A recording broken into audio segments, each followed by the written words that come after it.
Hi every one, நான் ஜெயமீனாட்சி, nutritionist for மெல்சன்ஸ் community. வேர்ல்டுலேயே India தான் டயபெட்டிஸ்க்கு தலைநகர் அப்படின்னு சொல்கிறாங்க. இன்றைக்கி இருக்கிற சுச்சுவேஷனில், இன்றைக்கி இருக்கிற நம்மளோட ஃபுட் ஹேபிட்டில் யாருமே நம்ம டயபெட்டிஸ்லேருந்து தப்பிக்கவே முடியாது அப்படிங்கிற மாதிரியான ஒரு ஃபுட் ஹேபிட்டில் தான் நம்ம இருக்கோம். ஏன்னா நானும் வெயிட் லாஸ்க்காக தான் வில்சன்ஸில் ஜாயின் பண்ணேன். ஆனால் பிளட் ரிப்போர்ட் எடுத்து பார்க்கும்போது நானும் ப்ரீ டயபெட்டிக் கண்டிஷனில் இருந்தேன். ஸோ எப்போ நான் டயட்டில் ஜாயின் பண்ணி நான் பண்ண ஆரம்பிச்சனோ அப்போவே நான் இப்போ ரிவர்ஸ் ஆகிட்டேன்.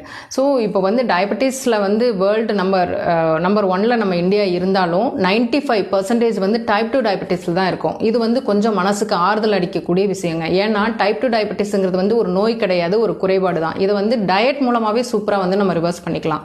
ஆனால் நம்ம மக்களுக்கு அவேர்னஸ் அதிகம் இல்லாதனால நிறைய பேர் மெடிசனுக்குள்ளே போகிறாங்க. மெடிசன் எடுக்கிறதுனால கண்டிப்பாக உங்களுக்கு சோர்ந்து வரும், நிறைய பசிக்கும், நிறைய தண்ணி தாக அடிக்கும், யூரின் போயிட்டே இருப்பீங்க. அண்ட் டேப்லெட் அதிகமாக எடுத்துக்கும் போது ஒரு 5-10 வருஷம் ஆகும்போது உங்களுக்கு ஐ ப்ராப்ளம் வரும், கிட்னி ப்ராப்ளம் வரும், பிபி வரும்.